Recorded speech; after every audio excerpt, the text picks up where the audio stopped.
the central bus station, to share over some words in regards to Shabbat, Parshat Tzav. And we learn about embarrassment in the Torah, how bad it is in this week's Parshah. We start learning all about different korbanot, all the sacrifices which Am Yisrael gave inside the Bet HaMikdash, in the Tabernacle. It's all related over. And we know that the two different sacrifices were given in a same vicinity inside the Tabernacle. One was called the burnt offering and the other one was called the sin offering. So what was this? So the burnt offering was burnt up in totality and the skins were given to the Kohanim respectively. However, there was another sacrifice of the sin offering, and the sin offering was when someone would commit a transgression, they would have to take it to the Bet HaMikdash and sacrifice this. And everyone naturally know they are bringing this sacrifice because they committed a transgression of some sort. So potentially this could be embarrassing for the person. This could be very, very embarrassing. However, it was done in the same vicinity as a burnt offering, which wasn't brought because of a transgression. So people would not be able to spot who is the transgressor here or not. So people were bringing different sacrifices. However, the burnt offering was not done for a transgression. However, the sin offering was. So the person bringing the sin offering won't feel embarrassed. And we know all throughout the Torah how bad it is to embarrass somebody else in a public. Especially we learn in Parshat Vayeshev within regards to the story of Yehuda and Tamar, where there was a union between those two, and she was subject to the death penalty, Tamar was, for something she shouldn't have been. And she didn't want to embarrass Yehuda in public to reveal him that he was the father of these the children she was carrying.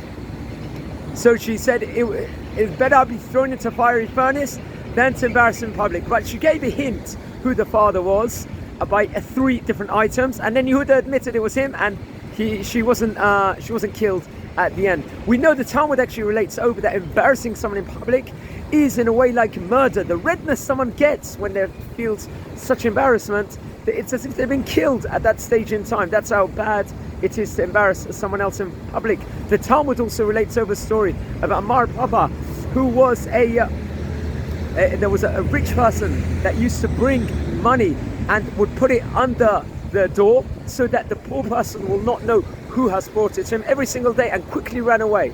And then one day the poor person said, "Who's giving us this money every day? Who's giving us this money every day? Who is this?" So he knew that the man was going to deliver the money, and ran after him. And then the giver ran away quickly and actually went inside a hot furnace to avoid from him being revealed as a person that was giving the charity, so not to embarrass the recipient within regards to it. There's a lot of halachot we learn inside the Torah how bad it is to embarrass someone else, and we should spare always someone from embarrassing, especially when one gives charity. Someone reveals to the person who they're giving to, that technically is fine if they're not making the other person feel bad, but the highest form of charity is if one doesn't reveal themselves who's giving it, and to not make the other person feel bad within regards to receiving it. Another famous story that is related, very famous one, reported over in many places, where there was a couple, they couldn't have children, and they went everywhere, they went many years, they were looking to have children and they couldn't succeed, unfortunately.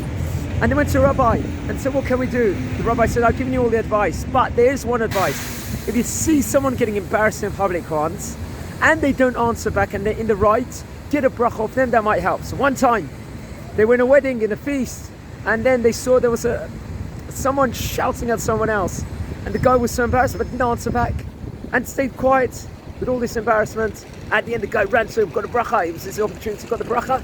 9 months later gave birth. Reported over in many different places, in different contexts, this story. That's a power of getting embarrassed and not answering back. They say to justify the existence of the whole world, it is by not answering back when someone is embarrassed, and that's how important it is. And the brachot it has is significant. Guys, I want to wish all an awesome Shabbat Shalom. I leave you with some phenomenal scenes here in central Jerusalem, the central place in the world, the place to be. Over here, this is where the tram goes. I leave you with the Tachana Markazit is over here. Nothing like Yerushalayim. Shabbat Shalom, everyone. Take care. Bye.